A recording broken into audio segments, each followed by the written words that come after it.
Então, boa noite a todos que estão aqui ao vivo e que depois também vão assistir a gravação. Hoje nós vamos para a aula 9 do nosso curso sobre a nascente. Então, nós estamos na parte 2 e a aula vai trabalhar os capítulos 10, 11 e 12. Então, no início do capítulo 10 existe o quê? A inauguração da Residência Wright. Então, essa inauguração ela é, ela é feita sem muita pompa ou formalidade. A gente conheceu o Roger nos capítulos anteriores e ele não é dos mais populares ou alguém que busca aprovação pública. Então, nesse sentido, ele só organizou uma pequena celebração para ele mesmo, né? Para celebrar essa conquista dele, né? Que tinha sido ter a sua própria casa do jeito que ele queria, né? Através do projeto do Rourke. Então, para ele já era suficiente. Ele não estava preocupado com os fotógrafos, mesmo porque toda a sociedade até então tinha rejeitado o Roger. Então, para ele, as pessoas que olhavam de longe, que não o conheciam, achavam que ele estava meio brabo, com a cara fechada. Mas, na verdade, por trás desse silêncio, essa austeridade, ele tinha um profundo sentimento de realização. Então, a obra, a obra da Residência Wright, ela é descrita como uma extensão, né, dessa vontade criativa do arquiteto, a vontade resoluta do homem. Como nós lembramos, o Roger Wright foi descrito pela Rand como um personagem muito independente, né? Então,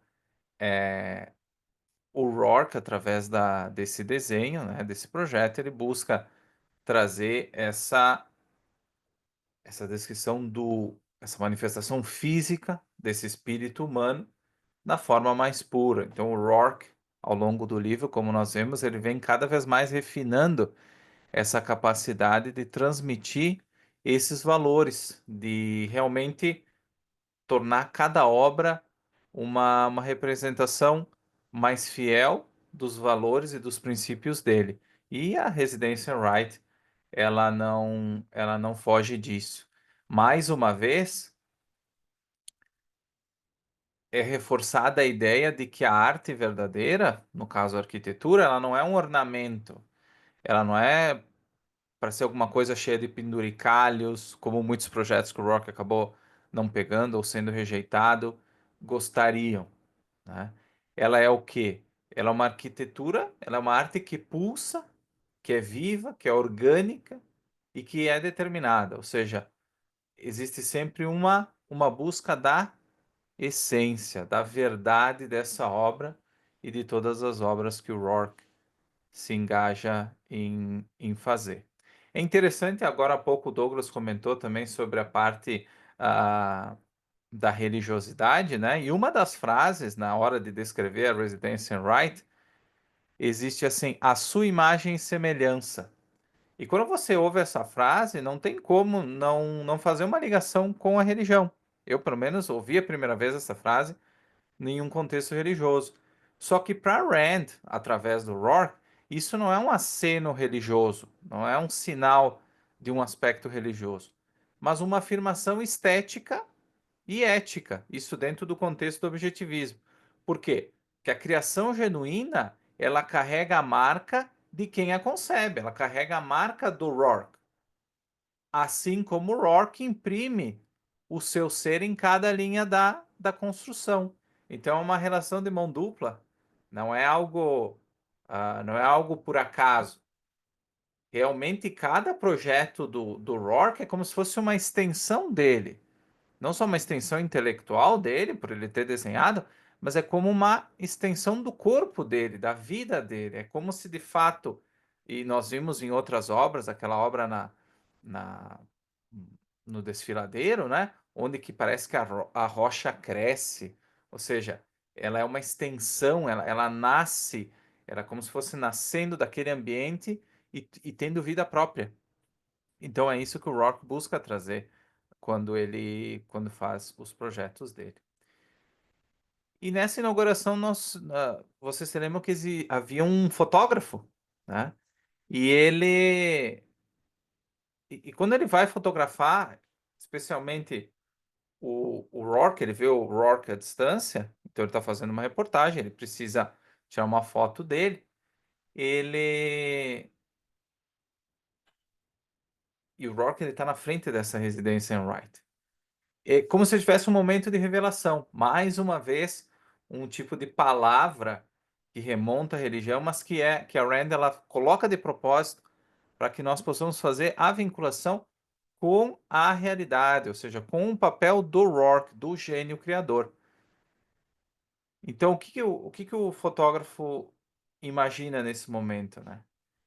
Ele tá, ele tá tirando a foto, essa figura do Rourke, ela tá alheia ao mundo, ela tá concentrada no edifício, e ele sente uma grande intensidade, como se fosse algo sagrado, algo que devesse ser venerado. Então, essa é a reação do fotógrafo nesse momento, nesse ambiente, nesse contexto. Quando ele volta para o jornal para usar a foto, o que que acontece com a foto? Ela é arquivada, ou seja, essa percepção dele ela não encontra eco no mundo externo, naquele mundo banal do qual a Dominique quer distância, né? O editor do banner, ele reage com desdém, ele não parece entender o que aquela imagem significa, né? Ele não consegue entender isso. E tanto que o que vai acontecer ao longo do romance, por muito tempo, é que o sistema ele não destrói o novo, ele não rasga a foto, ele silencia a foto, ele arquiva a foto. A mesma coisa que o TUI vai fazer muitas vezes. Então, assim, só algumas pessoas conseguem ter esse sentimento na presença do Rourke. Por isso que ele fala que ele procura o tipo de gente dele, e que são poucos, como nós vamos ver, inclusive em algumas reflexões desse capítulo. Então vocês percebam que ele é diferente, né? Ele não é mais do mesmo. E outro aspecto importante da residência Wright é que a Rand traz um pouco de quem são essas pessoas que moram nessa residência, né? Essa residência é ocupada por pessoas o quê? Pessoas que não estão muito preocupadas com prestígio, aprovação social, da mesma forma que o dono, o Sr. Wright. Mas o que que elas buscam? Qualidade e autenticidade. Então elas buscam conforto, funcionalidade, função, como a Rand sempre fala, e beleza sem ostentação. Então elas simplesmente gostavam de estar aí. Elas não precisavam compreender nada. A arquitetura do Rock, como nós comentamos, e a casa em si que ele projeta é uma casa para ser vivida. Então é uma casa que tem integridade, é uma casa que tem autenticidade. Então, tanto que não há entrevistas com os moradores do local posteriormente. Eles não estão preocupados com isto. E o Rourke gosta muito disso porque ele percebe que essas pessoas são pessoas dele, né? E que elas estão em busca de sentido. Por outro lado, a recepção do público em geral, ela é de resistência, de ironia e até algumas vezes escárnio. Então, a elite, que sempre está envolvida no gosto, no status, chamava essa residência de uma afronta. Ela era absurda, exibicionista, falsa. Então, o Rourke, como nós vemos até então, e cada vez mais, ele está começando a desestabilizar esse, esse sistema, pouco a pouco. Porque antes, como nós vemos, as pessoas simplesmente ridicularizavam a obra. E nós vamos ver até o final desse capítulo, do capítulo 12, nós vamos perceber que isso começa a mudar. Ele começa cada vez mais a chamar a atenção. E as pessoas começam a se perguntar. Então nós vamos chegar lá e vocês vão entender um pouco melhor esse sentido. E como eu comentei lá, da mesma forma que o editor do banner guardou, arquivou a foto, O Ellsworth Tui, que é o nosso vilão, ele não ataca o prédio. Ele prefere ignorar esse prédio. Por quê? Como nós vimos no capítulo anterior, ele ele não é, ele quer se parecer como neutro quando se refere às obras do Rourke, pelo menos até aqui, e o que que ele faz de diferente? Ele percebe que o poder não está de fato entre aprovar ou criticar, mas sim em definir, né, o que merece ser notado, porque ele é um influenciador público. Ele vai direcionar a opinião pública para aquilo que ele quer que a opinião pública veja. Então, se ele falar da Residência em Wright, todo mundo vai olhar para a Residência em Wright. Não só as pessoas que criticam o Rourke, mas potenciais pessoas que podem vir a entender o valor da obra do Rourke. Então, melhor não chamar atenção para uma coisa, porque o Tui sabe que a obra do Rourke tem muito valor.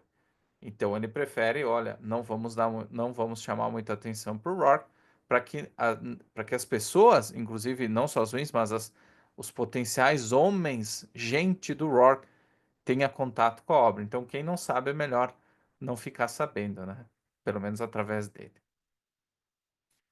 Então depois disso, depois da inauguração da residência em Wright, nós vemos que o Rourke ele começa a receber outros pedidos. Ele recebe o pedido da Casa Norris e do edifício Cord. E aí, o que que isso.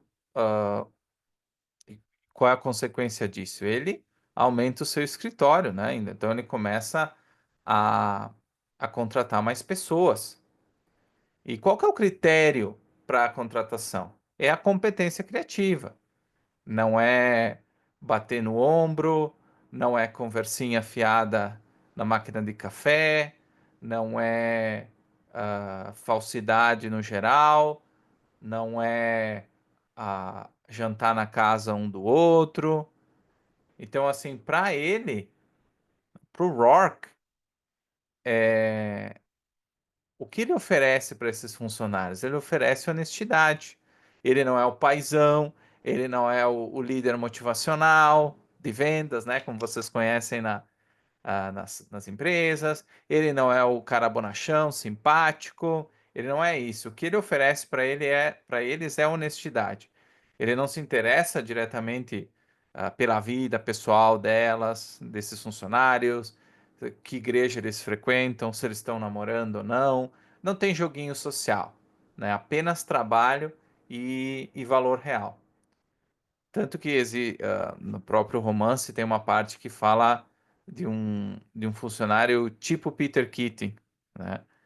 Que aí é um jovem arquiteto que entrou e ele tentou inserir um elemento mais humano dentro do escritório, né? Como a gente sabe. Essa socialização, essa informalidade. E ele não durou, né? Ele acabou sendo demitido em pouco tempo. Então, assim, o Rourke, ele não tá forçando ninguém a ficar ali. Ele não exige submissão à, à figura dele, mas sim um compromisso com a excelência de cada um. Então, o Rourke espera que cada um faça o seu melhor. É só isso que ele espera, das outras pessoas. Então, dito isso, nós tivemos uma pequena introdução ali do capítulo 10 e uma pequena visão sobre a inauguração da residência em Wright. Então, logo depois, na sessão seguinte, o capítulo se volta mais para a questão da Dominique. Então, nós podemos ter uma ideia de que agora, passado algum tempo, a relação do Rourke e da Dominique já é uma relação de namorados, né? Muita da comunicação ela não é mais necessariamente grandes conversas e reflexões. Ela é ela é um contato, uma identificação, uma troca muito mais fluida, muito mais instintiva, praticamente. Troca de olhares, poucas palavras, eles já se conhecem num nível muito profundo, como nós já vimos. Então, assim, nessa sessão nós podemos conhecer um pouco de como a Dominique está reagindo, né? Ela continua com as dicotomias dela. Isso não mudou do capítulos anteriores para esse, né? E ela, nesse verão, ela fica na cidade, ela não vai para o campo, né? E porque ela sente que ela não podia ir embora, porque o Rourke estava na cidade, e ela não podia nem querer ir embora. E o que que isso significa? A Dominique, ela tem consciência do valor do Rourke, mas ao mesmo tempo, como nós já vimos, ela luta contra o impulso de amá-lo abertamente. Então, por um lado, tem um amor intenso e por outra, a recusa a ela se entregar. Então, ela continua com esse conflito dentro dela. E, e mesmo quando ela não está com ele, ela visita os edifícios que ele projeta, observa esses edifícios em segredo, busca a presença dele mesmo sem poder tocá-lo, né? E ela faz alguns joguinhos, né, para mostrar o poder que ela tem sobre ele. E, de fato, o Rourke fala com todas as letras que ele precisa dela. Só que o Rourke ele não entra no jogo. Ele surpreende ela, ele quebra com os planos dela, né? Ele aparece sem ser esperado. Ele ele demonstra afeto, que seria uma coisa que daqui a pouco ela não esperaria, né? Eu digo o Rourke, como nós conhecemos, aquele personagem mais duro, mais firme, ele tem também um outro grande amor, que é o próprio trabalho, então ele também joga nesse sentido. Muitas vezes a Dominique vai lá, como nós vamos ver agora quando ele está desenhando, né? O, o edifício Aquitânia, o hotel Aquitânia, ele tá lá tão compenetrado no trabalho que ele não, que ele acaba deixando ela de lado, né? De certa forma. Então, assim, é bem legal ver essa troca de namorados que existe nesse capítulo 10, né? E aí nós chegamos justamente no Hotel Aquitânia. Uma pessoa chamada Kent Lansing, um novo personagem que surge no romance. E esse Kent Lansing, ele é um pouco raro dentro do que nós vimos até agora, né? Por quê? Porque mesmo diante desse mundo corrompido, e ele fala um pouco das diretorias, por exemplo, ele ainda pensa por conta própria. Então, por mais que ele saiba que ele vai ter uma grande disputa para conseguir aprovar o projeto dele, o projeto do Rourke, junto à diretoria da empresa dele, ele diz que ele tem uma grande vantagem. Ele sabe o que quer, mas a maioria não sabe. Então, o Rourke, inicialmente, ele acha meio estranho o projeto, especialmente porque ele disse que ele nunca foi contratado por nenhuma diretoria. Ele achava que essa ideia de diretoria, de conselhos e comitês era só um agrupamento de pessoas com pensamentos diferentes que não tinham uma autenticidade. Logo, era muito difícil dele ser aprovado, né, para um projeto. E o Lansing concorda com isso, tanto que ele diz: diretorias não existem de verdade, são um ou dois homens ambiciosos e um grande grupo de vazios, né? E que a grande luta dele era uma luta contra um vácuo. Ou seja, ele tinha que se impor frente a uma massa disforme que se apresentava na frente dele. Então, essa é uma das metáforas mais poderosas da nascente, que é quando você está combatendo o quê? A não existência, a ausência de forma, a passividade coletiva. É muito difícil identificar isso. E nós vamos ver também quando um outro personagem fala dessa não existência, dessa ausência de forma em um outro contexto já nos próximos capítulos. E o Lansing, ele convence o Rourke, na verdade, por quê?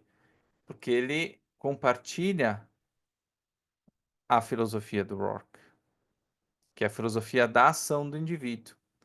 E a única coisa que ele pode oferecer para o Rourke nesse momento é determinação, né? E essa postura filosófica de não desistir e de querer a tornar realidade o que ele entende que tem valor, né? E é interessante quando ele fala mais para o final dessa sessão, ele diz que se pudesse escolher um símbolo da humanidade, não usaria uma cruz, a águia ou o leão, mas as três bolas douradas, símbolo clássico das lojas de penhores. Ou seja, por que que ele usa esse símbolo das lojas de penhores? Por quê? Ele está fazendo uma crítica muito grande. O ser humano médio, o que que ele faz? Ele empresta sua alma, penhora seus valores e chama isso de normalidade. E é contra esse espírito que o Kant e o Rock lutam. Então vocês percebam que a, a humanidade para ele é isso, não é o sacrifício da cruz, não é a águia da busca ou o leão da força, né? Mas é a, um símbolo de lojas de penhores. Então ele entende muito bem o mundo da mesma forma que o Rourke. Só que alguém não está muito feliz com isso, né? E, e ele ter conseguido a comissão do Hotel Aquitânia não é nada legal para o Tui, né? Ele não fica. O Tui muito dificilmente perde o controle, mas ele não gosta nada da novidade. Ele percebe que, nesse sentido, ele não tinha o que fazer. Estava fora do controle dele. E é um avanço real para o Rourke. E dentro dessa pequena vitória do Rourke, a Dominique entra no escritório dele, enquanto tu está olhando o jornal, né, do anúncio, e, e a Dominique, nessa parte, ela pergunta para o Tui é, se daqui a pouco eles não podem estar errados quanto ao Rourke. Será que o Rourke não está vencendo? Será que o Rourke não pode vencer? E o Tui diz que não, não, o Rourke venceu essa, né? O Rourke só venceu uma batalha. Ele não venceu a guerra. E tanto que, a partir disso, o Tui planeja um contra-ataque. E como se dá esse contra-ataque? Porque, querendo ou não, o Rourke ganhou uma pequena batalha. A Dominique já começou a oscilar, já começou a tremer, na convicção dela de que o Rourke não conseguiria vencer este mundo medíocre, que ele seria destruído por esse mundo. Então é uma vitória significativa para o Rourke nesse momento. Então o Tui ele pensa em um plano.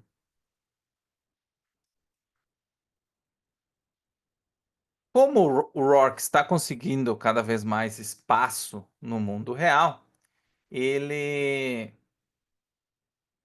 o que que ele pensa?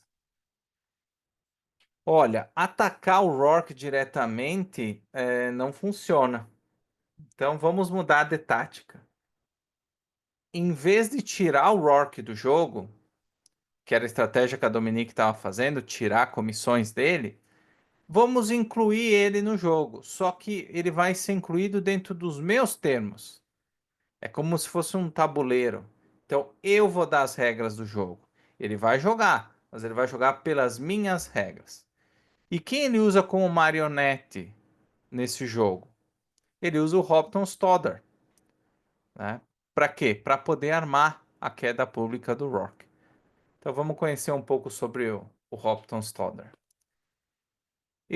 O Stoddard é um personagem trágico, né? Ele tem um grande medo da morte. Ele tem 72 anos. Ele tem muito dinheiro. Ele era um empresário relativamente bem-sucedido. Só que ele não tinha um propósito claro, mesmo nessa idade. Então ele buscava uma forma de se salvar. Então ele frequentava diversas religiões, ele doava e ele era tomado sempre por uma culpa. Isso é normal, se vocês verem na realidade, existem muitas pessoas bem-sucedidas que são muito parecidas com o Stoddard. Elas carregam uma culpa muito grande por serem bem-sucedidas. Não é necessariamente a mesmo tipo de culpa que o Stoddard tem, mas vocês entendem. Muitas pessoas sofrem bastante, parece que elas precisam achar que o valor delas é enquanto elas doam da riqueza delas. Então elas se consideram muitas vezes pessoas sem fé, vazias. Eu mesmo tive um chefe que em determinado momento, ele tinha 40 anos, ele disse assim: "Olha, eu conquistei tantas coisas, mas eu me sinto vazio, acho que é hora de eu buscar alguma coisa, talvez a espiritualidade, uma frequentar alguma coisa, né, a igreja, alguma coisa assim". Então, o Stoddard ele não é alguém fora do comum, ele é mais comum do que a gente imagina, infelizmente. E como ele tem essa culpa, a busca espiritual dele, além de redenção, não é salvação. Veja que a Rand deixa muito claro, ele não quer se salvar necessariamente, ele quer buscar o quê? Um alívio. Ele quer buscar um consolo, porque ele não está satisfeito com a sua vida nesse momento, né? E também nem no futuro. Então o Tui, que já era muito influente na vida do Stoddard, ele propõe uma ideia. Em vez de construir mais um asilo ou lar de caridade, por que você não constrói um templo para o espírito humano? Se o teu problema e uma coisa que você acha que é realmente interessante e importante para o mundo é que as pessoas busquem essa redenção, inclusive você, por que você não constrói um lugar que celebre todas as fés, todas as almas, todo o ideal humano que pro Stoddard religioso viria da figura de Deus? Então, por que você não constrói um templo, né? Em vez de construir um asilo, que o asilo mostra o que? A decadência, a morte, né? Então, ele já tinha muito medo da morte, então vai construir um asilo, ficar mais perto da morte ainda, ou fazer caridade, ele já fazia caridade. Essas duas coisas ele já fazia. Então por que você não constrói um templo?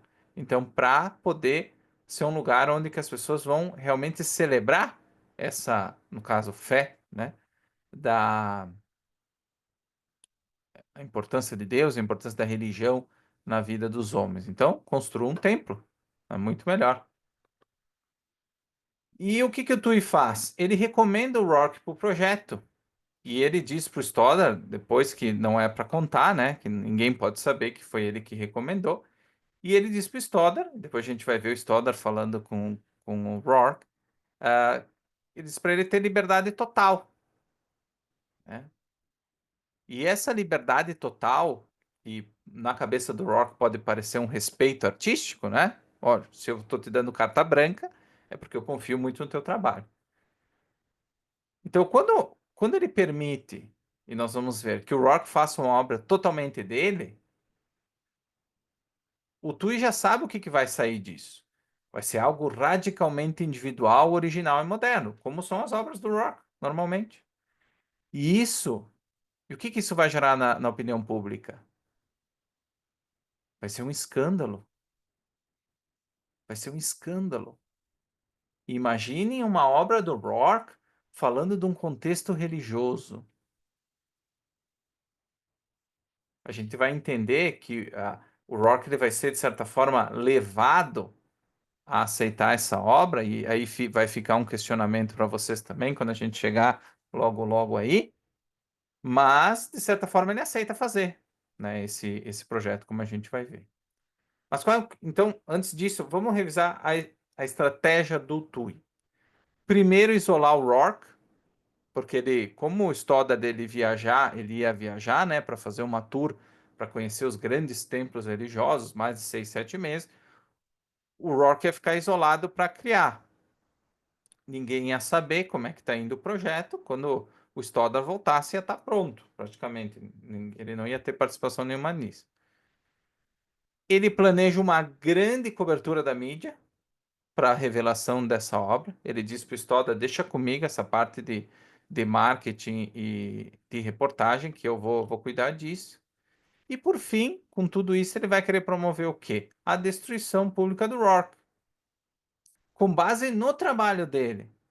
Porque um dos grandes segredos do Rocker é que ele iria usar as obras dele para atrair pessoas como ele, o tipo de gente dele. O Tui pensou, tudo bem, só que dessa vez tu vai atrair outra coisa. Tu vai atrair blasfêmia, críticas duríssimas e a condenação do ideal de egoísmo, do ideal de individualismo. né?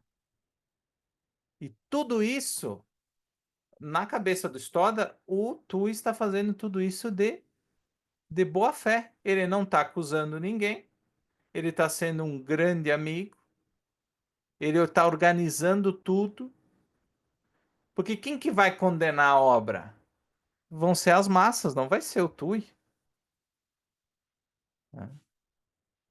E por que que ele escolhe o Stoddard? Porque o público vê o Stoddard como um homem piedoso, generoso, devoto, um bom cristão. Então, quando esse homem tão santo, ele for traído por um arquiteto que construiu um templo supostamente profano, porque vocês conseguem imaginar o que o Rourke está desenhando, a opinião pública vai reagir em fúria. E o que que isso vai fazer? Com que esse Stoddard depois vá processar o Rourke, como a gente vai ver. Exatamente como o Daniel coloca aqui, deu corda para ele para que acabasse sendo enforcado, de fato.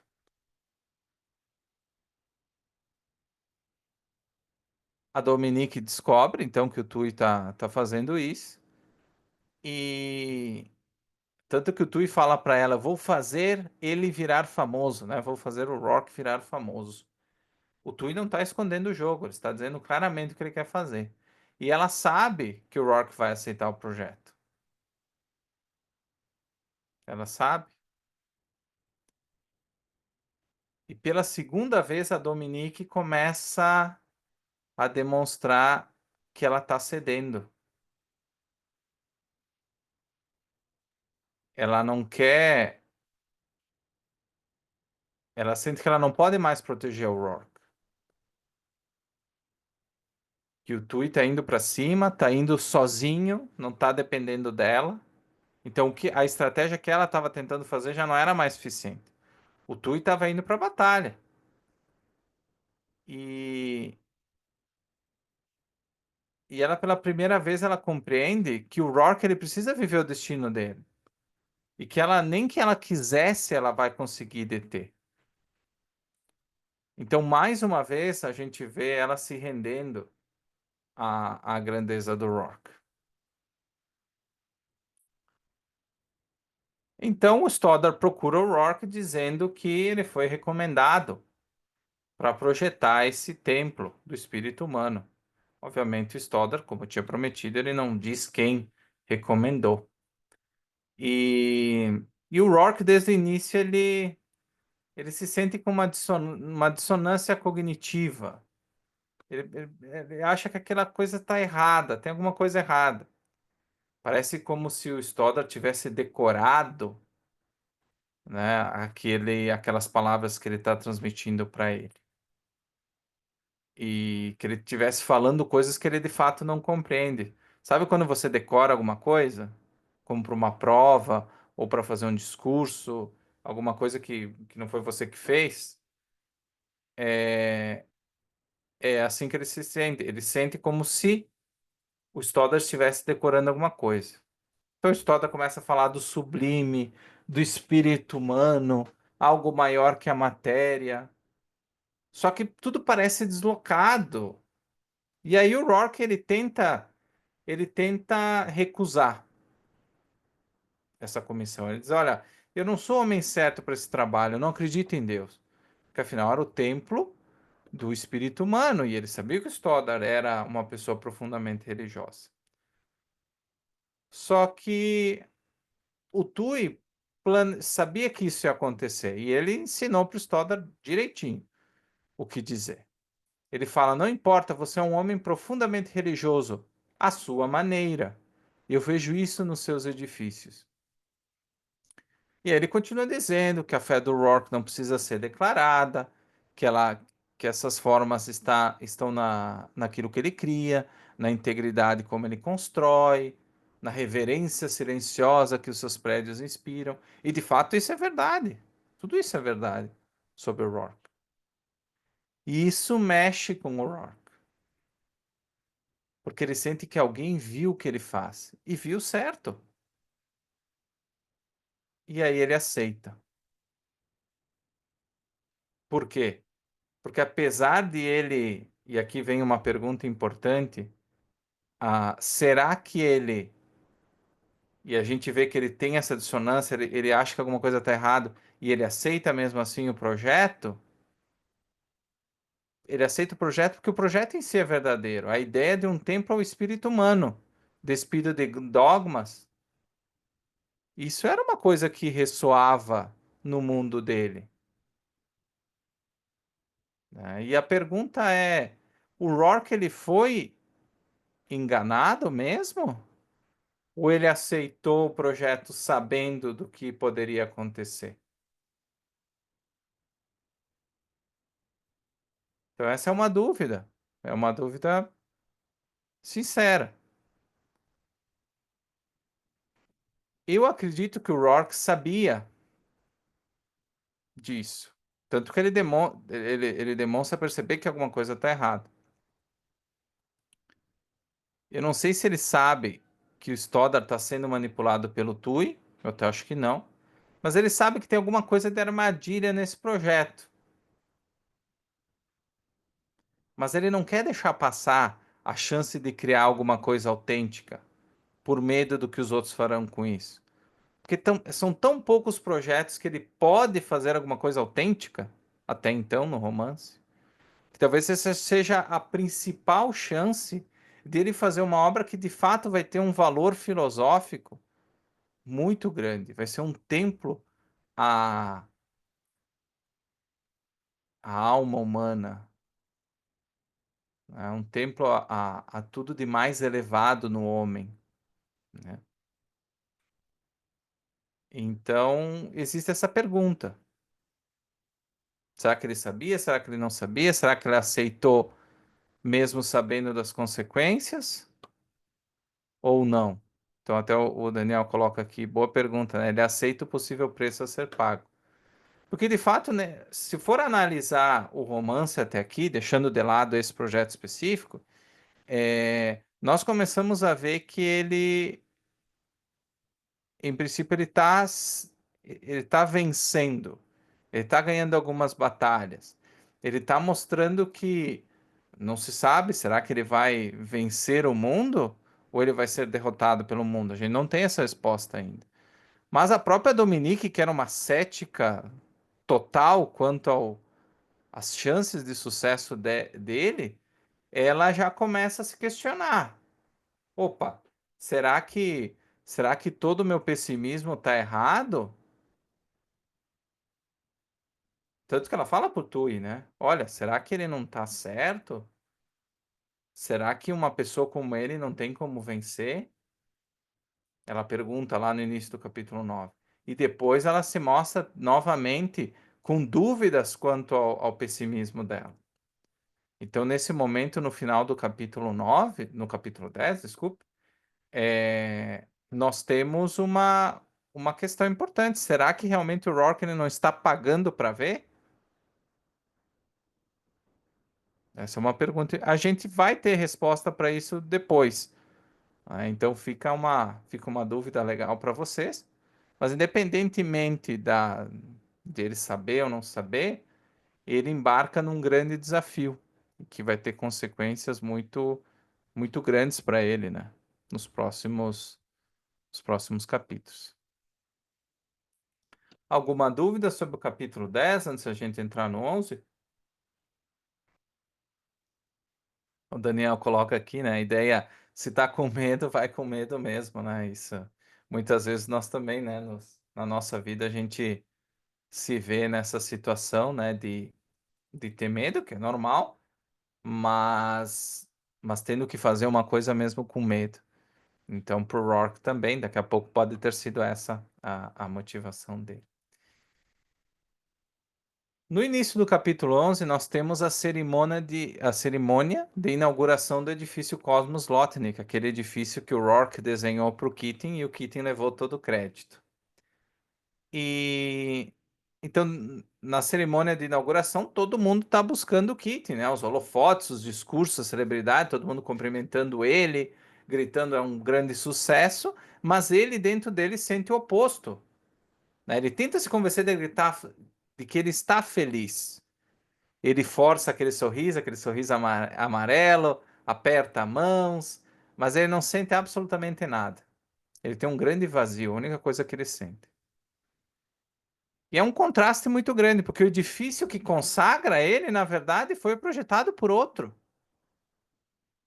A cerimônia, teoricamente, simboliza o ápice da carreira dele. Só que, paradoxalmente, é a prova mais profunda da falência pessoal dele. Ele está vivendo o sonho de outro homem. O sonho de ser arquiteto, o sonho de construir uh, de forma autêntica, íntegra, não é o sonho dele, é o sonho do Rourke.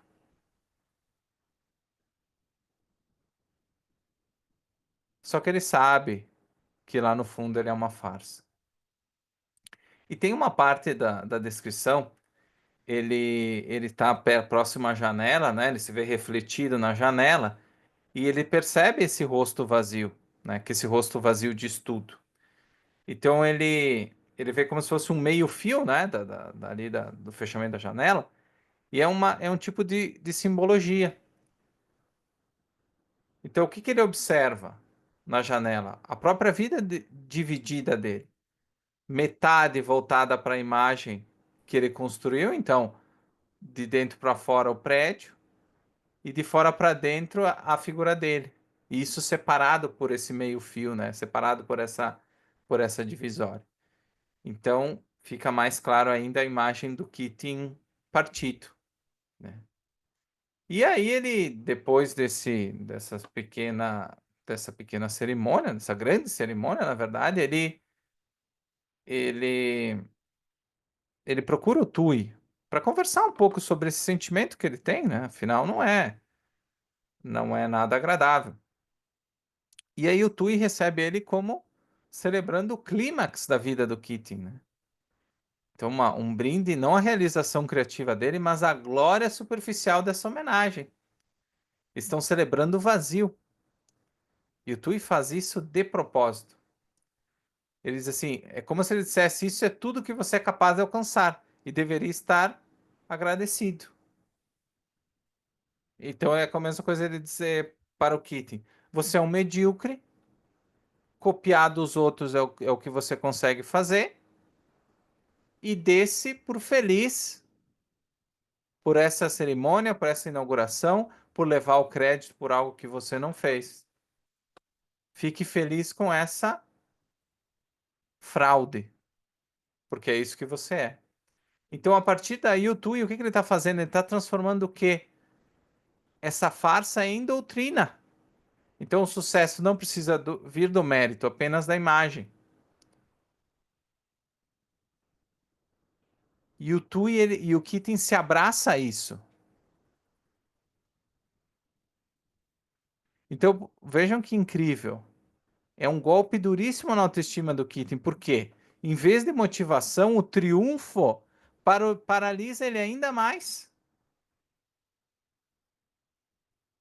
Como ele não tem nada dele, nada que ele possa chamar dele, nem o próprio amor da Katie, que ele praticamente esquece ela, ele não tem valores, ele vive a vida inteira dele guiado pelos outros. A única, para ele não se sentir mal, ele tem que comprar a narrativa do Tui. É a fuga dele. É a fuga. E depois aparece o Tui falando da Katie, né, da sobrinha dele. Aí ele fala que ela não é ela não é muito fotogênica, né? E com essa palavra, o que que ele está falando nesse sentido também, impactando negativamente o Keating? Ele está dizendo que essa Keira ela não se encaixa no mundo de aparências, status e vaidade no qual o Keating vive. Ela não é mulher para ele. Ela não é uma mulher que vai brilhar socialmente. E que o Tui deveria estar com alguém como a Dominique, que é fria, adequada. Então, por um lado, ele diz assim: Tui, você merece alguma coisa melhor do que a Katie, essa mulher sem graça aqui, magra, desajeitada. Só que ao mesmo tempo é como se ele sussurrasse no outro ouvido dele: você nunca vai ter isso. Então o Tui ele tá sempre no, num vácuo. Ele tá sempre nesse vácuo, onde que ele não consegue ah, buscar valores. Ele não consegue ter autenticidade em nenhum sentido. Então, a última coisa que o Tui tinha de autêntico, que era esse sentimento pela Katie, ele. O pouco de escolha pessoal que ele ainda tinha tá desaparecendo. Ele nem sabe mais o que ele sente. Ele tá tão tomado pela narrativa do Tui que ele nem sabe mais o que ele sente, né? Depois eu vou deixar para vocês também o material e numa dessas passagens, enquanto ele tá falando da Katie, o Tui ele diz que o amor sexual é um mal, né? Porque ele é egoísta, o amor sexual é egoísta, por quê? Porque o amor envolve preferência, é querer estar com uma pessoa e não estar com a outra. Então, amar alguém é escolher alguém como especial, é discriminar. E isso para o Tui é algo negativo, obviamente, né? Então, segundo o Tui, o melhor seria ter um amor igual para todos, mas nenhum amor verdadeiro por ninguém. Que é isso, ele evitaria o sofrimento do próprio Tui. Bom, eu não vou ficar com a Katie, porque ela não serve para as minhas aspirações sociais, que nem são dele, né? Mas ao mesmo tempo, se eu não ficar com a Dominique, eu também não vou me sentir mal, porque o ideal não é esse. O ideal é amar todo mundo, amar a todos da mesma forma. Então, eu amo todo mundo da mesma forma, ou eu não amo ninguém. E isso é a mesma coisa, porque é não ter nada de igual maneira. Então, mais uma vez, o Tui, depois de tripudiar com relação à obra, ele ele tripudia também o lado sentimental do Tui, do Keating, perdão. Como o Daniel comenta aqui, abster-se de julgamentos e não amar ninguém. Esse tipo de filosofia está muito comum hoje, e nós podemos ver alguns traços dele no estoicismo e na religião, claro, como traz na obra. Mas essa fuga, esse distanciamento de valores, não ter valores para não sofrer, ele vai tomando diversas formas ao longo da história da filosofia. Então não vamos se enganar que não é só a questão do socialismo, do materialismo e da religião. Tem muitas filosofias populares, especialmente entre os liberais, que elas não fogem muito do que o Tui está fazendo aqui. Então nós temos que ficar atentos para não seguir adotando coisas suspeitas, né? Comprando filosofias por aí e sem saber o que de fato está sendo comprando o gato por lebre, né? Então é muito importante cuidar. Mas para reforçar, por que que essa ideia de que todos os homens são iguais, ela reconforta o Keating? Por que que ele se sente aliviado, né? Por quê? Porque isso livra ele da obrigação de ser especial, de se destacar, de ser criador, de ser autêntico. A igualdade total, o que que ela faz? Ela protege da dor de reconhecer a mediocridade dele. É como se ele dissesse assim: olha, eu não falhei, o mundo é que me fez igual aos outros.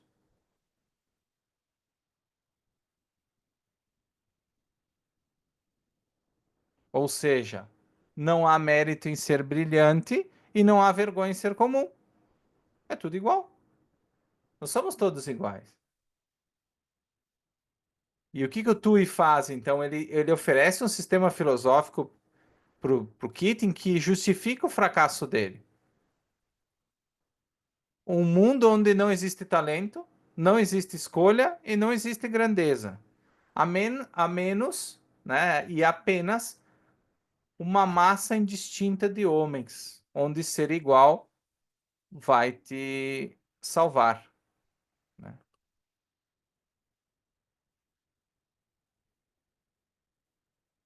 Exa Interessante que se eu fosse religioso estaria fazendo sinal da cruz, né, com estoicismo.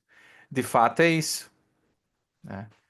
Então a virtude muitas vezes é falado que é a que é não buscar, né, que ser forte, que ser um homem, um grande homem, um herói é não ter valores verdadeiros, né?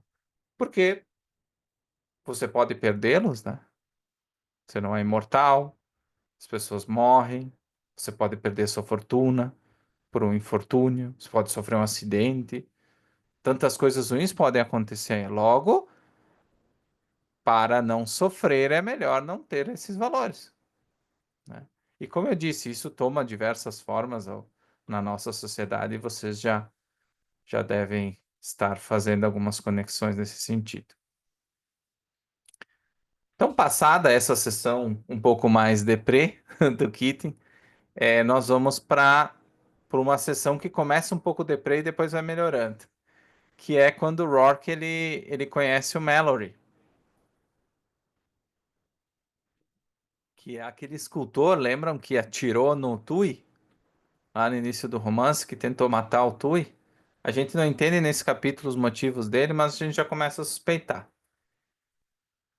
Então o Mallory, o Rock se interessa por ele por causa da obra do Mallory. Ele realmente acha que ele é um bom escultor. Só que o Mallory não era famoso. Então, da mesma forma que o Rourke espera ser reconhecido pela obra dele, ele reconhece o Mallory pela obra dele, pela obra do Mallory, né? Então, ele vai buscar mais informações, ele pede para a secretária dele a, buscar informações sobre ele, só que demora bastante tempo e finalmente ela consegue um telefone, ela consegue um endereço e um telefone. Então, o Rourke ele escreve uma carta para que ele vá ao escritório, né? Então, depois de alguns dias sem resposta, o Mallory liga para o Rourke e ele liga desconfiado, né? E o que que acontece? Eles combinam para 2 dias depois o Mallory estar presente no escritório e o Mallory não aparece. Então, o Rourke decide procurar ele pessoalmente, indo até aquele endereço no Village que nós vemos no romance. Ele chega, quando o Rourke chega no local, é uma pensão decadente, né? Então o ambiente da casa, né? Ele bate na porta, o Mallory aparece bêbado, desleixado, todo despenteado, olhos desconfiados, né? E, e a gente vê pela reação dele que ele não tá muito afim de conversar. Tanto que ele pergunta: o que você quer? Então é o primeiro exemplo de uma barreira que existe. O Mallory ele criou uma barreira contra o mundo que não reconhece o trabalho dele. Tanto que ele está passando fome. Está morando numa pensão ali, a casa está toda revirada. E aí o Rock já tem mais ou menos uma ideia que o mundo não tratou muito bem o Mallory, né? Então o Mallory ele desconfia do Rock por quê? Porque ele foi humilhado e teve muitas decepções no mundo da arte. Por isso que ele não era reconhecido, por isso que ninguém conhecia ele, era tão difícil de encontrar o contato dele. Porque ele não era um artista de sucesso neste mundo. Ele não era bem visto pelos críticos, as obras que nesse mundo tinham valor eram medíocres, né? E todo mundo que queria algo genuíno, da mesma forma que o Rock estava enfrentando, ou eles eram esquecidos ou eles acabavam na pobreza, como o Mallory. Então ele tinha se tornado cínico e amargurado. E que ninguém iria valorizar a arte dele. Então, de certa forma, ele passa, ele está passando hoje muito pelo que o Rourke passou no início do livro. Ninguém conhecia ele, ninguém contratava ele. Quando ele ia fazer alguma coisa, as pessoas criticavam, né? E então o Mallory inventa uma desculpa por não ter ido ao encontro, né? Não ter ido ao escritório dele. Ele disse que estava passando por um cinema e viu um filme chamado Duas Cabeças num Travesseiro. E ele disse: Olha, eu não tive o que fazer, eu tive que entrar para assistir esse filme, né? Então é um toque de sarcasmo, para tentar desafiar o Rourke, né? E aí o Rourke não desiste. O Rourke diz assim que ele quer conversar com ele. Aí o Mallory acaba desistindo, diz: Ah, que diabo, entra de uma vez, né? E daí ele conhece onde é que o Mallory está vivendo. Então é aquele quarto apertado, pequeno, tudo espalhado, cama desfeita, nenhuma obra de arte, nada a ver com o trabalho dele de escultor. E o único objeto que tinha era uma placa de gesso, barata, bem grotesca, que tinha uma representação de um bebê. Então esse é o ambiente esse ambiente ele reflete o estado mental do Mallory. Ele está totalmente desesperançado, né, com relação ao mundo. Então ele comenta com o Rourke o que tinha acontecido com ele, que ele temia se decepcionar, ah, com o homem do qual ele tinha tanta admiração, porque o Mallory também conhecia a obra do Rourke, e ele fala, né, eu queria continuar pensando que eles teriam de ser feitos por alguém à altura deles, mas ele tinha medo de entrar em contato com o Rourke e daqui a pouco ver que o Rourke era mais do mesmo, que agiria com ele da mesma forma. Mas o Rourke tranquiliza ele, explica que o que chamou a atenção era aquele aspecto heróico do ser humano que o Mallory imprimia nas suas obras, que ele estava fazendo uma escolha porque ele queria o melhor para o projeto e que o Mallory podia ser essa pessoa, né? Que ele tinha ido aí por causa dele. É. Tanto que ele fala, eu quero escolher o melhor, não vim aqui por sua causa, vim por minha causa. Ou seja, ele não está ali por pena do Mallory. Ele nem conhecia o Mallory, ele só conhecia a obra do Mallory. E de fato, depois dessas palavras, o Mallory desaba, né? Ele deixa passar todo o sofrimento que ele havia reprimido por tanto tempo, tanto que o Rock diz para ele se deitar um pouco. E, e mais pro final dessa cena, desse contato, o Rourke ele tem uma reação de pegar aquela placa de gesso e jogar na parede do outro lado do apartamento. Porque que fúria é essa que ele tem, né? Esse gesto de fúria é uma rejeição dele a tudo o que aquela placa representa, aquele modelo comercial representa. O conformismo, a vulgaridade e a mediocridade que corroem um espírito artístico como o do Mallory. Então é como se fosse uma. Ele não quer que aquilo mais seja a, o retrato da vida do Mallory. Ele quer que o retrato da vida do Mallory seja as obras, sejam as esculturas do Mallory, em toda a sua grandeza.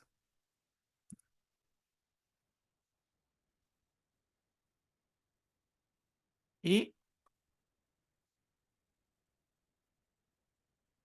mais para o final da conversa, existe uma menção à guerra no penúltimo parágrafo, na página 432, e ele começa a entender que a guerra que ele está travando não é combatida com armas convencionais, mas destruindo pessoas como ele e o Mallory, destruindo a criatividade, a ambição, a individualidade, né? Tudo isso que está na própria obra do Mallory. E o Rock identifica que o inimigo nessa guerra ele não tem nome nem rosto, que é uma força abstrata, né? Que tu não consegue, como se fosse dar um golpe de espada nela. Não é algo concreto, não é uma pessoa, pelo menos até o momento eles não encontraram essa manifestação, né? Essa personificação de uma forma objetiva. E o Mallory também fala disso, ele fala da coisa, que está pairando no mundo, né? E, e o Mallory, ele descreve isso como se fosse uma entidade racional insensível e insensível, né? Que não responde à lógica, à razão nem à paixão. É como se fosse um animal, ele diz, selvagem, trancado numa célula, numa cela. Então, o Mallory, ele se imagina dentro de uma cela com esse animal e ele tenta gritar as verdades, tenta convencer esse animal e a criatura não ouve. Então, essa criatura, ela é como se fosse a sociedade e a indiferença brutal da sociedade é a obra dele. Então, esse era o pesadelo dele, né? E, e agora, voltando lá para o início do romance, o Rourke, ele não fala nesses termos. Ele não fica desesperado que nem o Mallory, porque a gente viu que o Mallory realmente ele está desesperado neste mundo. Mas ele responde com lucidez. Ele nomeia a coisa como o princípio por trás do reitor. Lembram lá no início do primeiro capítulo?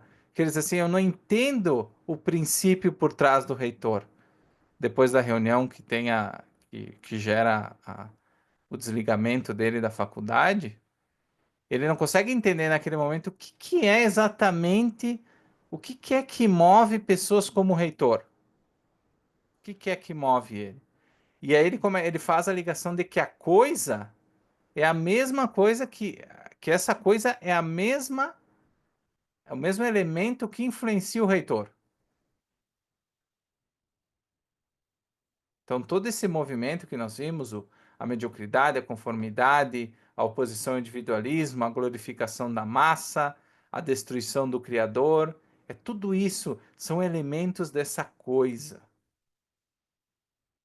E aí essa coisa ela toma a forma de um monstro irracional.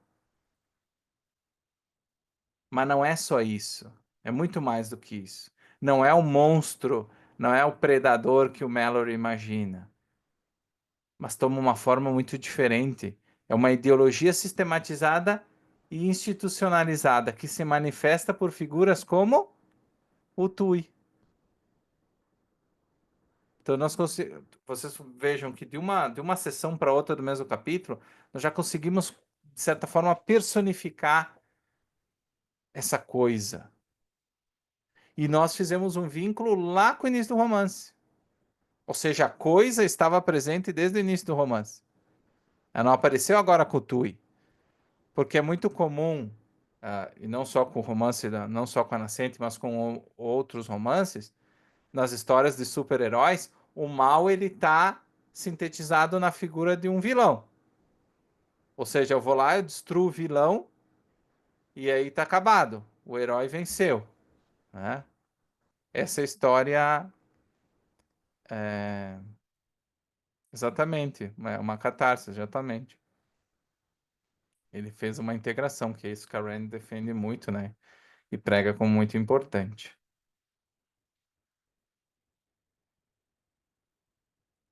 Então, essa ponte entre a imagem simbólica do Mallory, do predador, e a clareza conceitual do Rourke, que foi isso que você comentou, Daniel, ela gera um contraste revelador. O Mallory sente o peso da coisa, mas o Rourke ele vai além.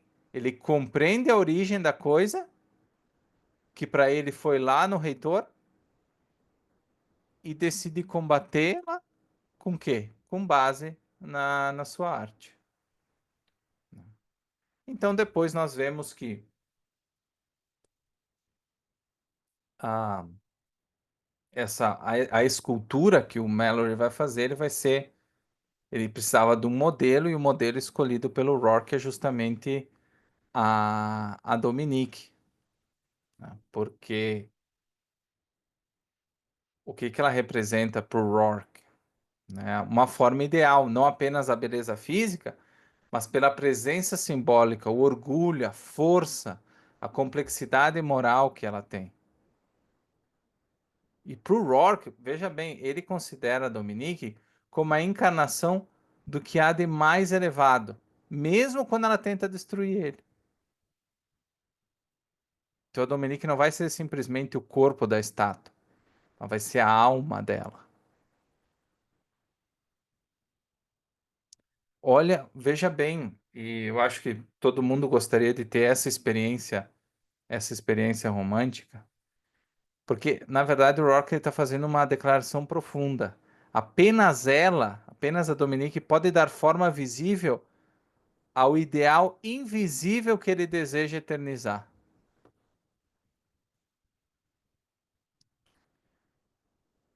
É, quando o homem se apaixona é complicado. De fato, esse é o nível de importância e de relevância que a Dominique tem pro Rock. Por isso que ele escolhe ela, né? E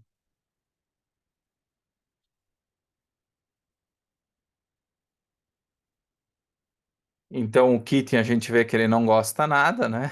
E claro que a Dominique não dá bola para o que o Keaton acha, né? Já faz tempo. Mas a Rand coloca isso no romance. E já o Tui, ele, ele aparentemente ele não dá muita bola para isso, né? Quando a Dominique diz que o Mallory foi escolhido. E, e ele acha, ah, sim, mais um desses deslocados ali para tornar perfeito o meu plano, né? O ajuste final perfeito é como o toque final para derrubada, né? Porque ele pretende fazer como armadilha contra contra o Rourke. Só que na verdade o Tui tá bem inquieto. Ele sabe que o Rourke, a Dominique e o Mallory juntos são, são uma força que pode resistir à coisa, o princípio que ele cultiva.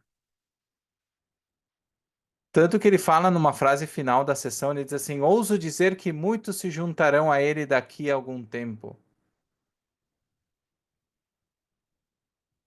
Então ele faz como se fosse uma profecia, né? Ele entende que o poder do ideal do Rourke vai se espalhar, pode se espalhar, né? Ele tenta mostrar o quê? Que ele está no controle.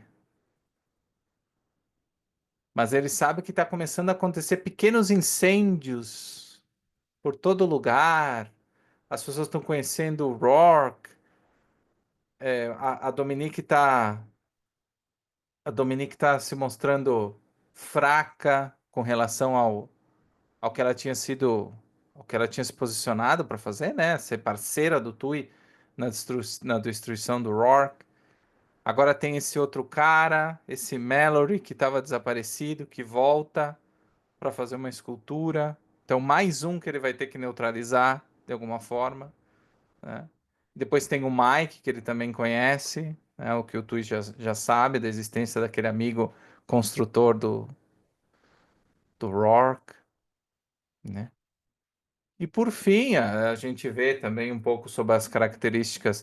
Eu não vou repetir muito as características arquitetônicas do templo, porque ela não foge muito a, das outras obras do Rourke. Então, eu não vou me deter tanto a isso. Está no material, vocês podem ver também a minha reflexão específica sobre isso, mas não foge muito do que nós já discutimos. Depois tem a reação do Mallory ao ver a Dominique. A, a Rand também comenta sobre o trabalho em equipe entre o Rourke, o Mallory, a Dominique e o Mike. Então a gente vê que existe uma profunda sinergia, uma amizade, é é uma relação gostosa entre eles, né? Eles se sentem bem, se divertem, eles riem. Só que enquanto tudo parece bem, acontece a Grande Depressão. A Rand ela não cita isso nominalmente no livro, mas mais ou menos por essa época está acontecendo a Grande Depressão, se fosse transladada para o livro. Então, o projeto do Hotel Aquitânia ele sofre uma interrupção repentina, devido a quê? A uma série de problemas financeiros e legais enfrentados pelos investidores. Ou seja, acontece alguma coisa que a gente vem identificar como a Grande Depressão pelo contexto, e isso leva à dissolução da corporação que era responsável, né, por pagar o Rourke, né, por fundar esse hotel. E aí o hotel ele é abandonado, né? Ele fica inacabado, sem janela, com as vigas expostas, né? E, e a gente sabe que o Rourke ele é profundamente afetado por isso, né? Mas ele se mostra profissional, pragmático, né? E vê que esse é um desafio que ele não tem muito o que fazer, né? O Kent Lansing, ele promete resolver essa situação no futuro, mas por enquanto o hotel vai ter que ficar parado mesmo, né? E tanto que o Lansing diz que o Rourke ele tem uma resistência que parece a de um carrasco chinês ou a blindagem de um navio de guerra.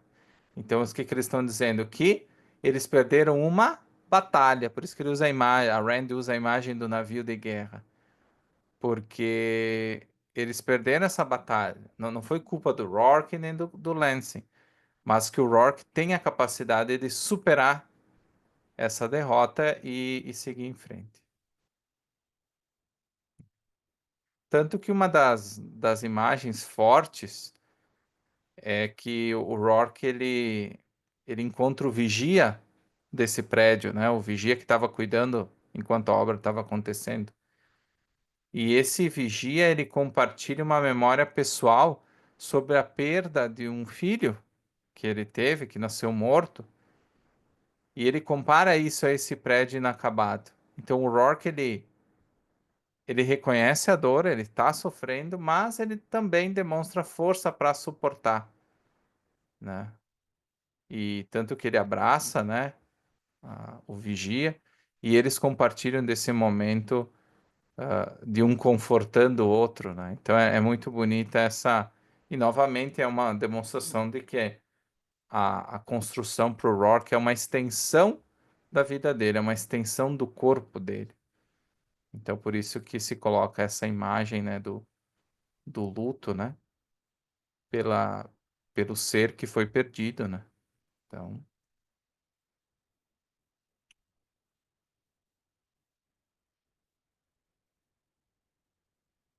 então esse é o final do capítulo 11. Então, se vocês têm alguma dúvida, deixa eu ver. O Daniel comenta que são afins, né, no sentido de que o Vigia e o Rock compartilham desse mesmo sentimento, né, de perda, né? O Vigia, no caso, de um filho, e o Rock, querendo ou não, as suas construções nesse momento ah, são o seu filho, né? São a o produto das ideias dele, o produto da vida dele, uma extensão do que há de melhor nele. Então, é assim que termina o capítulo 11. Alguma pergunta? Não sei, Daniel, se alguém mais tem, pode passar já.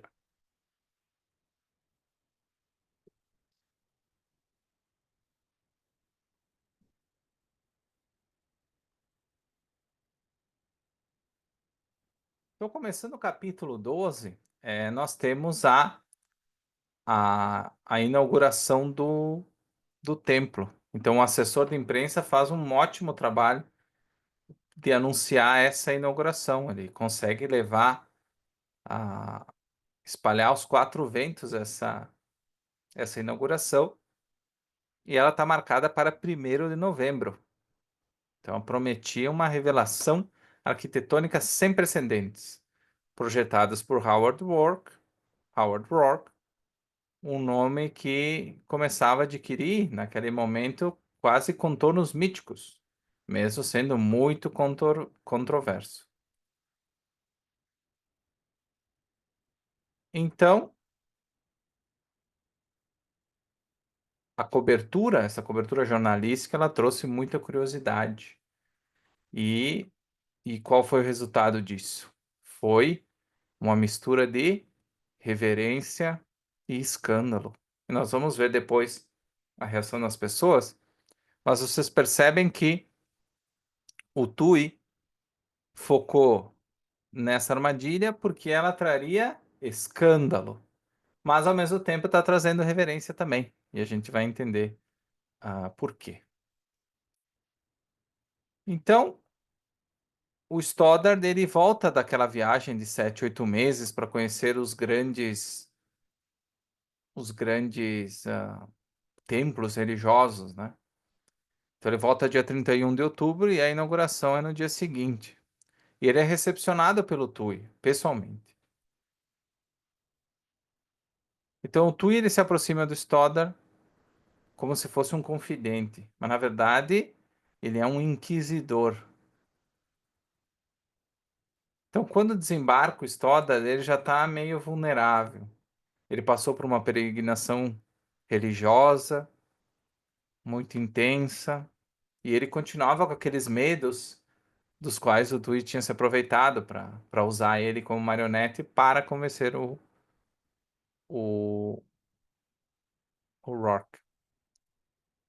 E aí, nesse encontro, o Stoddard, ele cancela a inauguração no dia seguinte, sem explicação. Ele só dá uma declaração lacônica. Quando ele volta, então ele já volta tomado pela dúvida. E a primeira coisa que ele faz é cancelar a inauguração. Só que imaginem que está sendo feito todo um trabalho de imprensa para uma grande inauguração dia 1º de novembro. E de uma hora para outra, o dono, no dia anterior, cancela tudo. Isso gera um grande murmurinho. Isso chama a atenção das pessoas. Como assim cancelou? O que que aconteceu? E aí nós vamos entender um pouco da questão agora. O Tui lança na coluna Pequena Voz, que a gente já conhece, ele uma, escreve um texto. Ele começa esse texto com uma paródia. Ele diz assim: Chegou o tempo, disse a morsa. E de onde é que ele tira esses versos? Ele tira de Alice no País das Maravilhas. Então era como se ele estivesse falando uma brincadeira, uma coisa lúdica. Então ele ridiculariza antes de destruir. Mas logo depois ele vem com tudo. Ele diz que esse discurso dele, que ocupa 2 páginas ali no romance, ele diz que essa obra traz um moralismo perverso, que o Rourke construiu um templo que não é para fé, mas para carne. A arquitetura é horizontal, no sentido de ela não ter altura, né? De ela não estar mais próxima do céu, né? Já que ele era um templo para celebrar isso.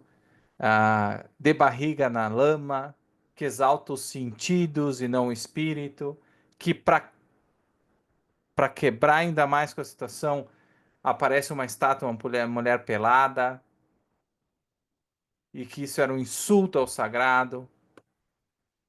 E aí ele acaba. Ninguém que tem a cabeça no lugar se ajoelharia. Ou seja, ninguém em sã consciência adoraria um templo como aquele ali.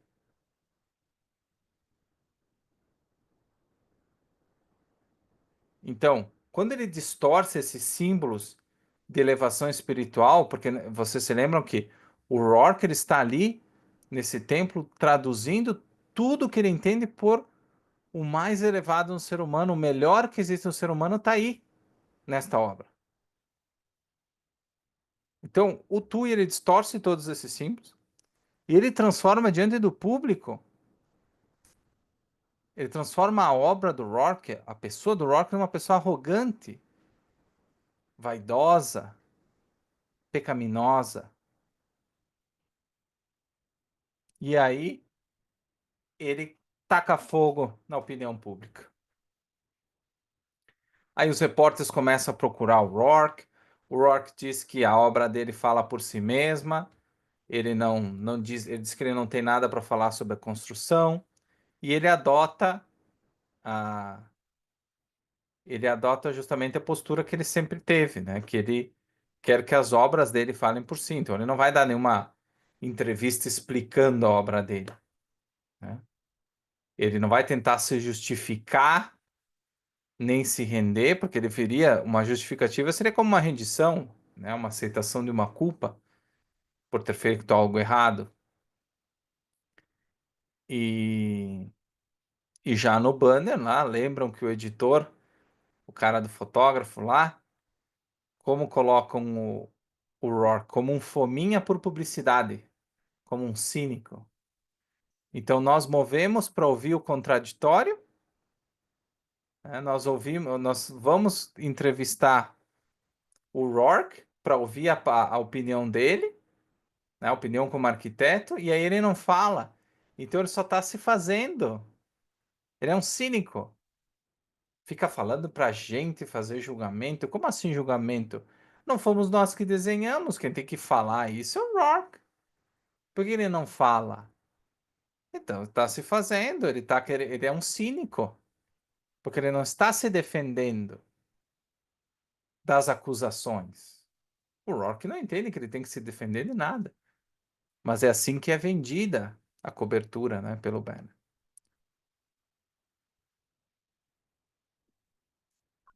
E o que que acontece então? O Stoddard, manipulado nos medos mais íntimos dele pelo Tui, ele chega à convicção de que o templo não é um presente digno a Deus. Mas como é que se dá esse processo? Ele chega a essa conclusão por conta própria?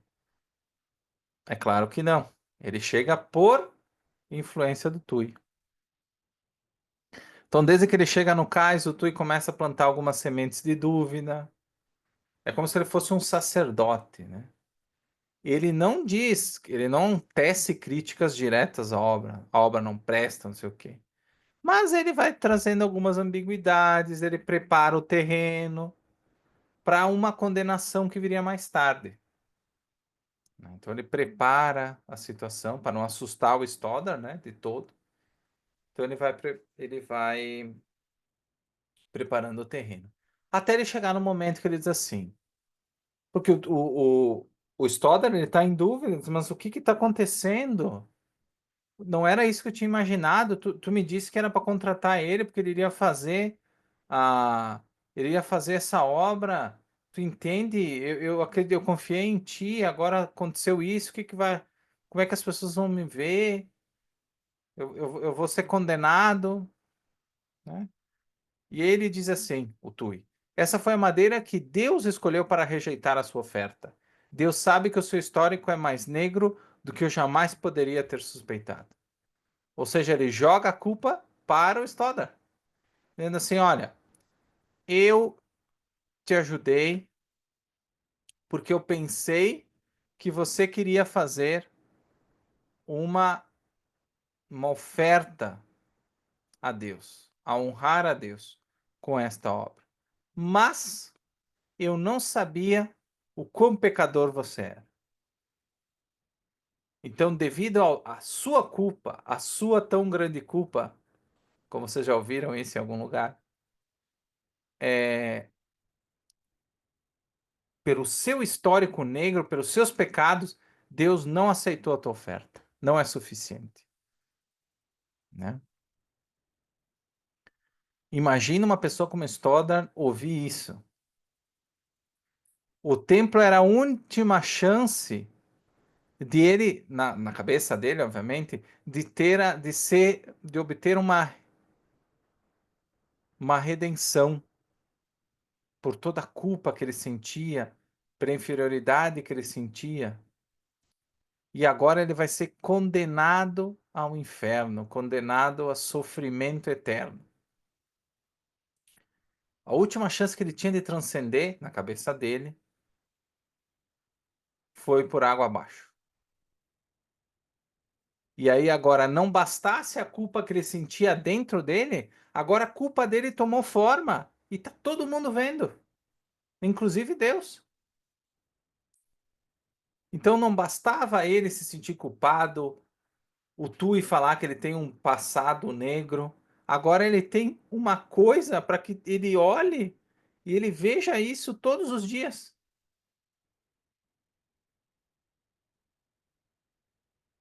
não é?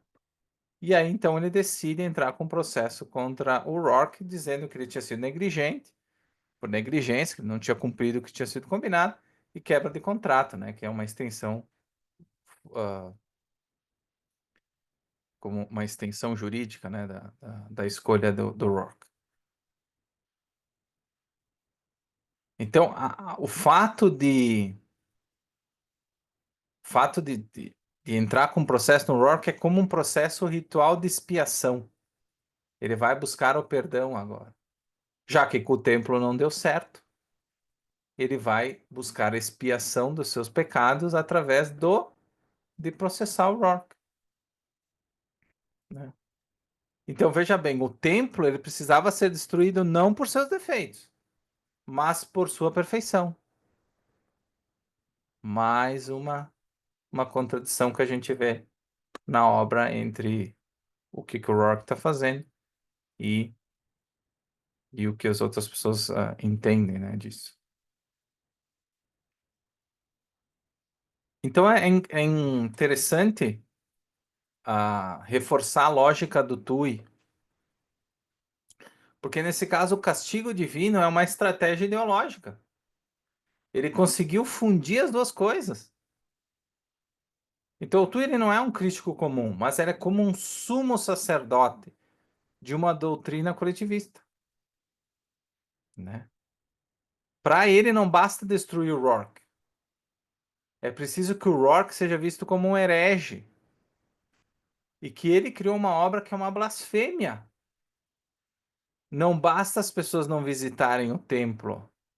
Ele deve ser amaldiçoado.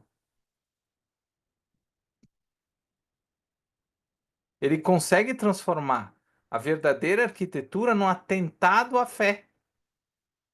E o patrono como um pecador orgulhoso, punido pela sua vaidade. Vejam o nível de malignidade do Turi.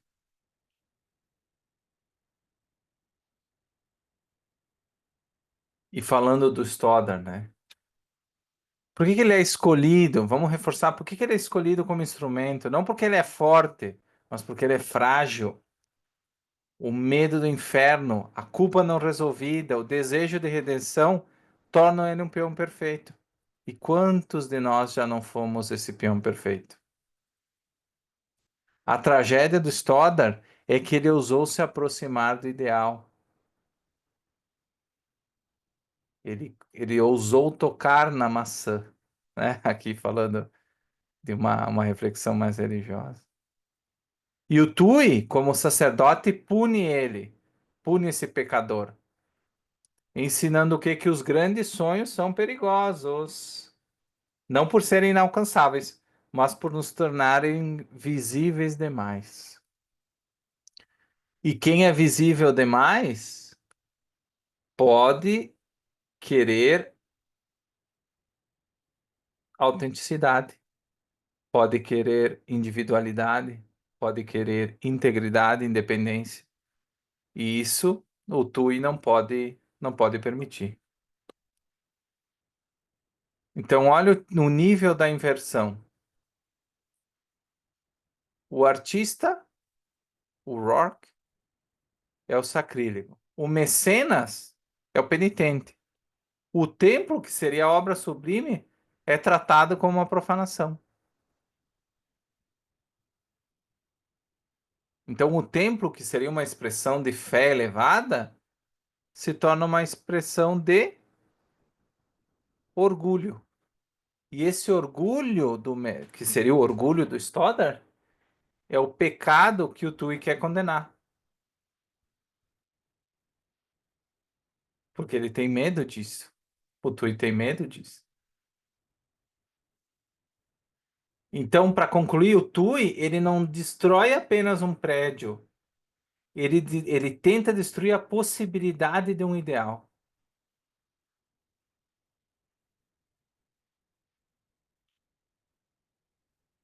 A gente precisa um minuto para digerir tudo isso, né?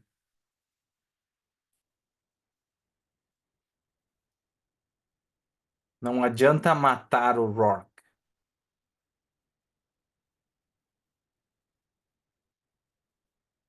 Eu tenho que matar a esperança de que alguém como Rourke possa existir. Eu tenho que matar o ideal. Porque se as pessoas não acreditarem mais no ideal, tá resolvido.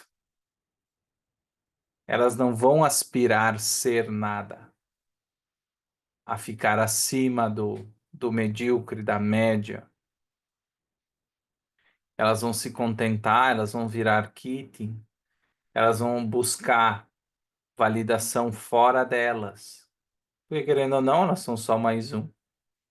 Cada cidadão é só mais um, né? A reação do público, então, ao templo, ela é mista, né? Então, tem pessoas ah, que veem como uma ameaça, né? Então, a maioria das pessoas que se revolta nunca viu o templo, como é hoje em dia, né?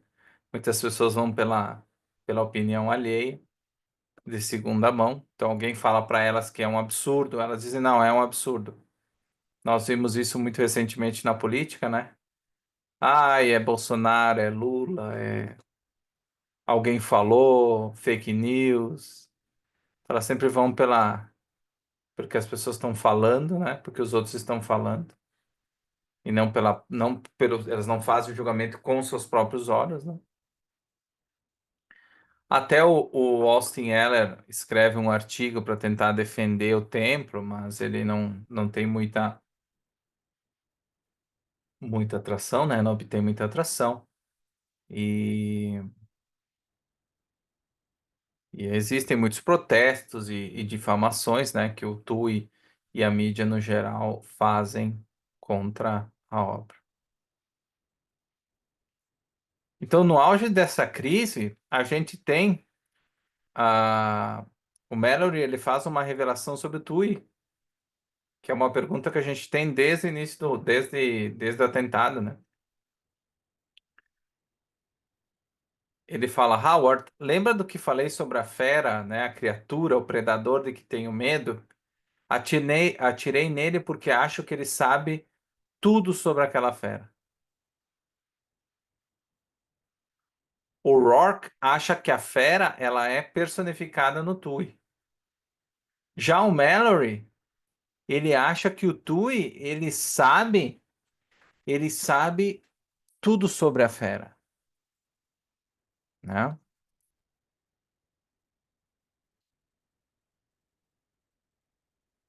Então, o que que é isso? É o reconhecimento de que o Tui não é apenas um crítico mal intencionado, um invejoso. Ele é o mestre daquilo que o Mallory sempre sentiu, mas não sabia nomear. Então, quando o Mallory sente isso, ele acha, eu tenho que eliminar isso. Eu sei que isso é mal, não tenho nome para isso, mas eu quero destruir essa pessoa que me parece ser o representante.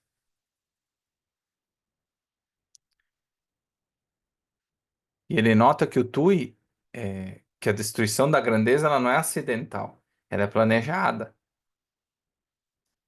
Que o Tui não tem esse predador junto de casa como um pet, mas que ele domina essa fera, que ele domina essa fera.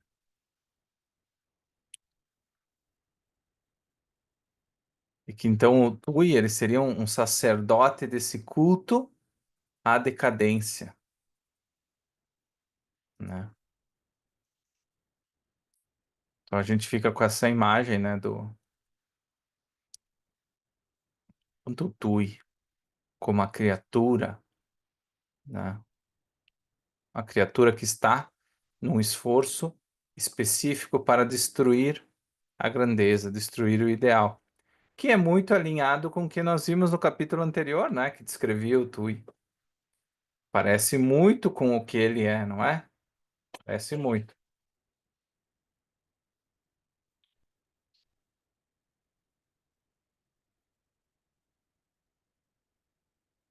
E em meio a tudo isso, a Dominique percebe que o Rourke está sofrendo.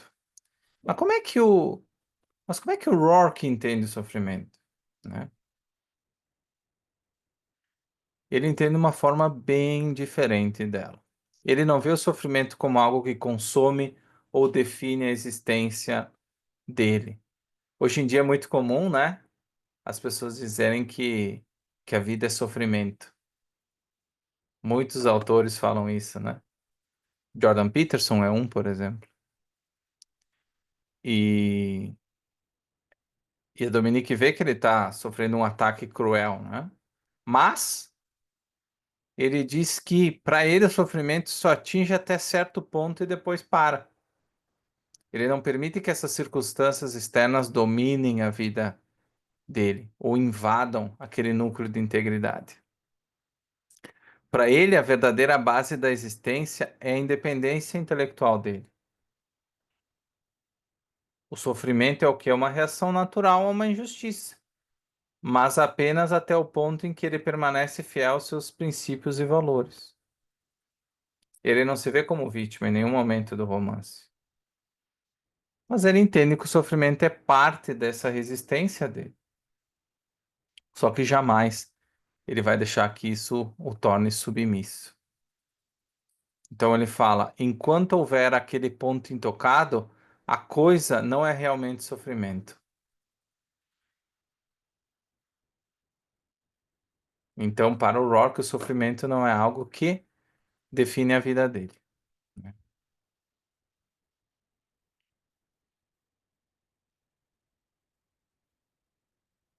Aqui no material eu deixo para vocês também a explicação do Tui, a Dominique, né?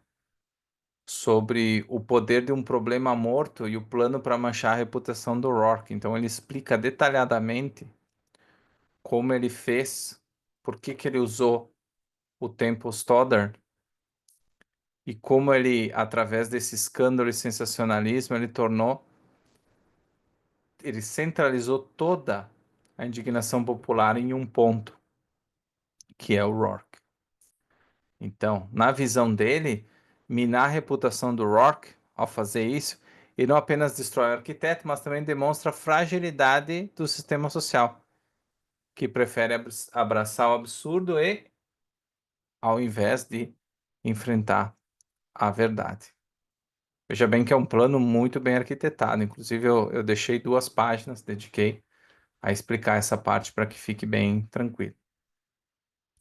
Então, o Rourke ele vai a julgamento. A estratégia do Rourke é não falar nada, da mesma forma como ele fez com os jornalistas, né? Ele não tenta se defender, ele não tenta fazer uma nenhum tipo de defesa jurídica tradicional, né? Por quê? Porque ao não fazer isso, ele não está legitimando esse sistema que ele considera corrupto, né? Inclusive o sistema judicial. Ele está transmitindo uma mensagem poderosa. Eu não vou me rebaixar ao nível das críticas superficiais ou das acusações pessoais. Esse julgamento não tem nada a ver com arquitetura. Logo, ele não vai se pronunciar. Então, ao longo do julgamento, nós temos diversas pessoas, né, que sobem como testemunhas. Uma das primeiras é o Keating. O Tui fala muito brevemente. Ele também segue com a postura dele de não dar muita atenção para o Rourke, né? Então ele fala 2 ou 3 parágrafos ali do livro. E aí nós chegamos no depoimento do Keating, que é muito ambíguo e revelador, né? Então o Keating ele ensaia isso, né? Provavelmente instruído pelo Tui também. Então ele fala de crueza, analfabetismo arquitetônico, falta de simetria, confusão espacial, ele usa diversos jargões. Só que cada vez, conforme vai passando, cada vez mais ele demonstra hesitação e uma certa instabilidade emocional, né? E é incrível que, como sem perceber, ele começa a descrever a própria trajetória e o vazio existencial dele. Quando ele fala da ausência de estrutura, de noção de composição, ou a ideia de um arquiteto que não se importa com o que os outros pensam, o que que ele está falando? Ele está falando dele mesmo e daquilo que ele não é.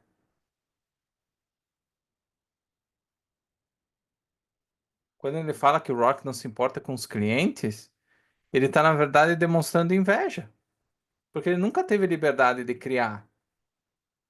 A preocupação dele sempre foi a aprovação alheia. Então, na verdade, não é uma acusação contra o Rock, mas é um fato de uma inveja. Ele nunca conseguiu se impor a um cliente, porque ele sempre estava buscando em agradar essas pessoas, de qualquer jeito que fosse necessário. Quando o advogado pergunta se o Rock tem talento, o Keaton diz que não, e a voz dele treme. Ele não olha para ninguém, muito menos pro Rock.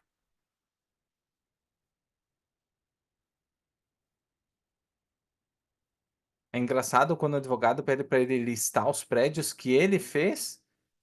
Ele começa com confiança, mas vai desacelerando, hesitando, até que a sua última palavra morre no ar inacabada. Ou seja, ele nem consegue falar que ele foi o engenheiro do Cosmos Lotnik. Ele não tem força. É tão pesada essa farsa que ele não tem força para falar. Tanto que quem fala é o advogado. Ah, mas tem aquele Cosmos Lotnik também. Ah, é, tem esse também.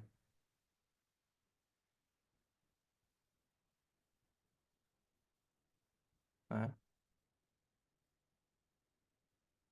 Então, o depoimento do Keating não tem nada de destruição de Rourke. Na verdade, é uma mera exposição da agonia interna dele próprio.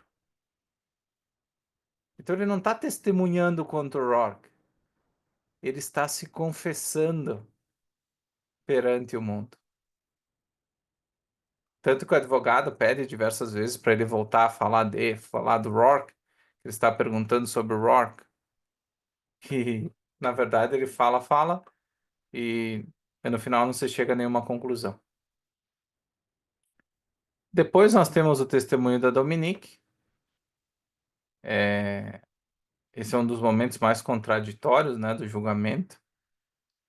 E, na verdade, ela era uma testemunha para para depor contra o Rourke, né? Mas, na verdade, não é isso que acontece.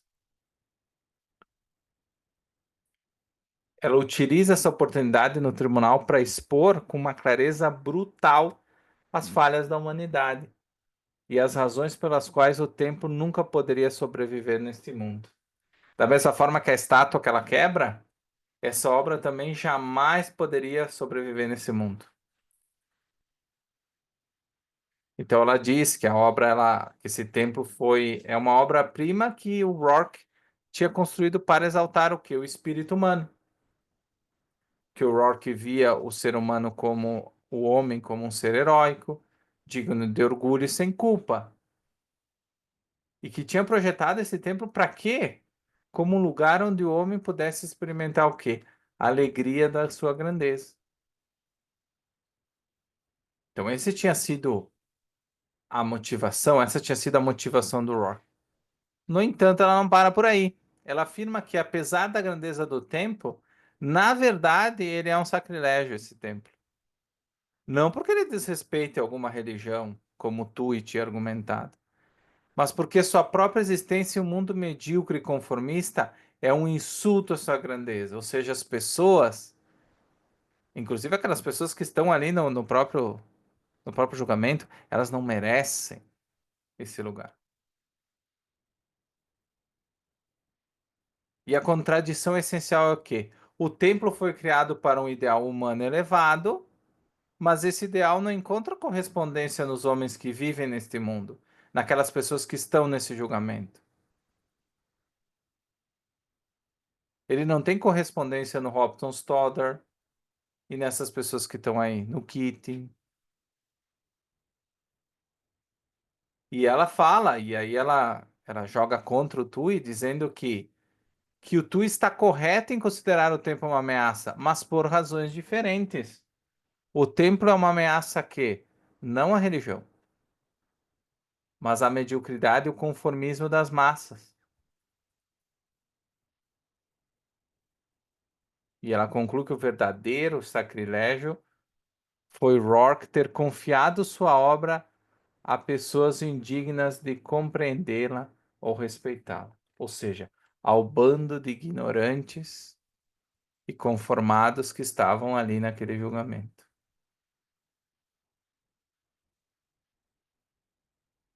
Então, assim termina o capítulo 12. Assim termina o julgamento. No final do capítulo 12, a gente não tem o veredito aparece no capítulo 13. Então estejam de volta, né, para a aula da semana que vem. E espero que vocês tenham gostado. Não sei se o Daniel tem alguma pergunta também, a Alzira que entrou agora há pouco.